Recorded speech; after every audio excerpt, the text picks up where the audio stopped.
Good evening, my dear Nigerians and the international community.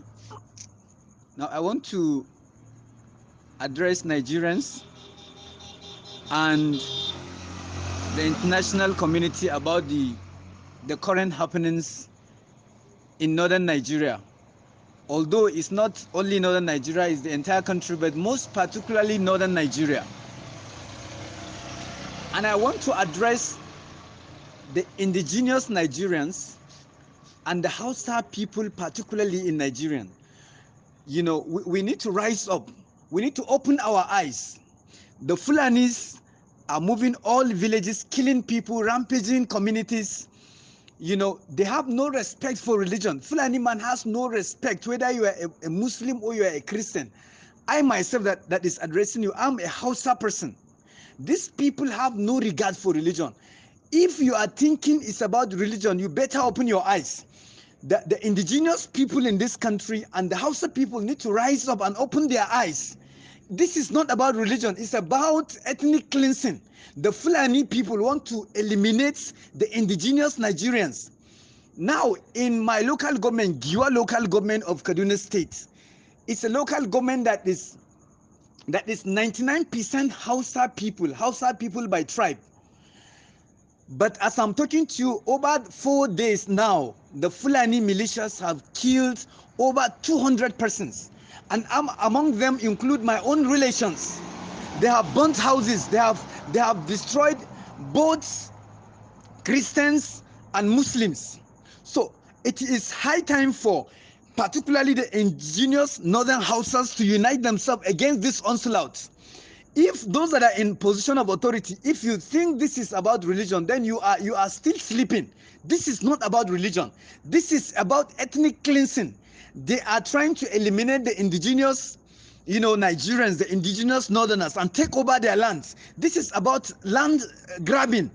I'm telling you, in Zangon Tema community in Giwa local government, which comprises of over 60 to 70 villages, cluster of villages, there have been over so far now over 100 people have been killed, houses burnt, their cows, their cattle that they use for farming, for construction of bridges and all that, they have been scattered away. Their houses, their cars, all their properties. As I'm talking to you right now, they have left their communities. They have run away to other places, to bushes, and even some of them have moved towards Zaria. How can you expect a farmer to move into the city to do what? To do what, for God's sake? It is high time for Nigerians to wake up. It is high time for the Hausas to wake up. The Fulanis are blindfolding our eyes, the Hausas. I'm a Hausa person and I'm talking with passion. The Fulanis have used religion to blindfold us, to think that it is about religion. No, it is not about religion. It is about ethnic cleansing. It's high time for the Hausas. Thank God, this broadcast, I believe it is going to be pushed into the group that comprises of all the houses, the indigenous houses, and with the effort making to unite the houses, to rise up against this onslaught. So I want you to understand, this thing is not about religion. It's not about religion. It's about ethnic cleansing.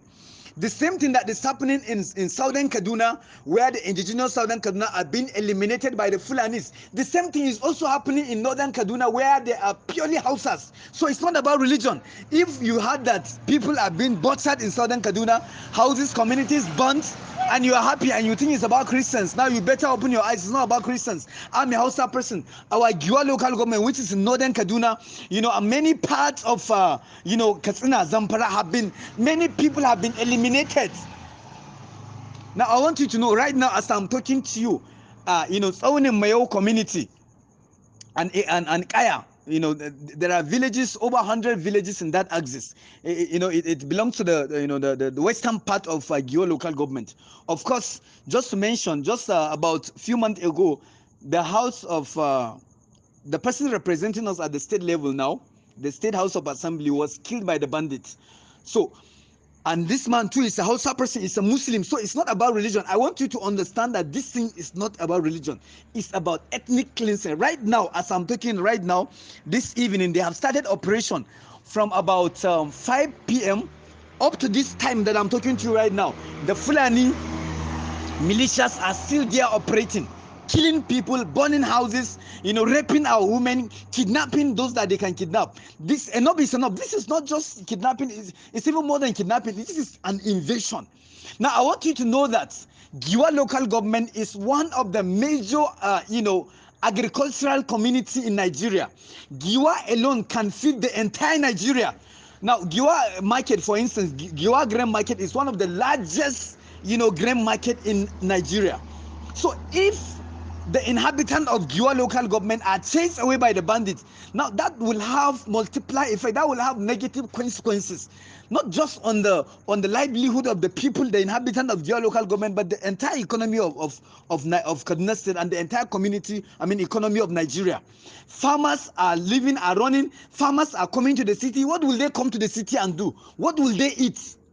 So it's high time for those in authority. Now, if you are hearing me and you are in authority, you have a say, and you keep quiet because you don't want to die, you will eventually die. You will eventually die, whether you like it, whether you like it or not.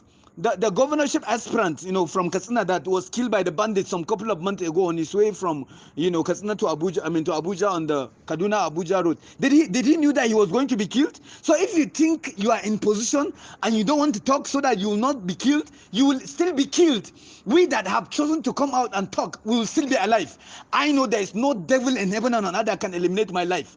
So if you will come out and talk, and get what is supposed to be done, to be done, it's better for you to rise up and talk. I've spoken to many military, those in the military sector. They have complained to me of, a lot of logistic issues, which is affecting their operations. All this is not worth it. And I want to assure you that, this is a conspiracy. This is a serious conspiracy. Why? Because, on the 24th of March, which is on Thursday, that the kidnappers started this operation, the network of the entire axis of western part of, Giwa, that is Onemayo, ceased. So, they couldn't even call for help at the right time because the network has ceased. So what does that mean? That means it's a conspiracy.